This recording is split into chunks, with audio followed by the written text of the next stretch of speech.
Abraham se leva de bon matin pour aller au lieu où il s'était tenu en présence de l'Éternel. Il porta ses regards du côté de Sodome et de Gomorrhe et sur tout le territoire de la plaine. Et voici, il vit s'élever de la terre une fumée, comme la fumée d'une fournaise. Genèse chapitre 19, versets 27 à 28. Dieu serait-il aussi un Dieu de colère ? L'avenir verra la colère de Dieu tout autant que l'époque de Noé l'a connue avec le déluge.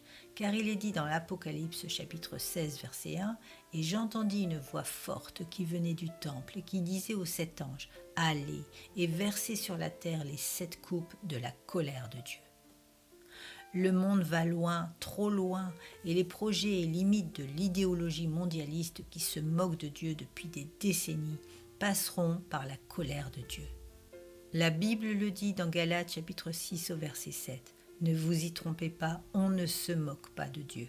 Ce qu'un homme aura semé, il le moissonnera aussi. Frères et sœurs, beaucoup d'assemblées ont misé au placard l'eschatologie et je ne saurais vous conseiller de dépoussiérer les livres de Daniel, d'Ézéchiel, de l'Apocalypse et de reprendre les paroles de Christ sur son retour. Les prophéties se réalisent et nous sommes entrés dans le cycle de la fin qui est très proche du retour de Christ. Que nous est-il demandé ? D'être prêts et de veiller. Être insensible à cela, c'est être ami du monde et ennemi de Dieu. La nouvelle religion mondialiste, l'apostasie galopante, le communisme vers une religion humaine, les faux prophètes sont légion, et le diable qui a enfin une emprise planétaire grâce à la technologie numérique et ses élites économiques, financières et scientifiques, étend son esclavage sanitaire et social pour la destruction programmée de l'humanité. Tout est écrit dans la parole de Dieu, seuls ses enfants le voient, éclairés par l'Esprit Saint. Mais cette colère qui s'en vient n'est pas pour le peuple de Dieu, qui au contraire attend avec impatience le retour de Jésus.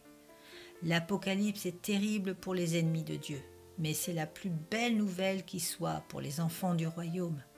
Pour ceux qui pensent encore que tout va s'améliorer, prions afin que la seule amélioration qu'ils entrevoient soit éternelle et non terrestre. Penser le contraire, c'est être aveuglé et non régénéré. Comme Lot, nous ne serons pas brûlés dans la ville.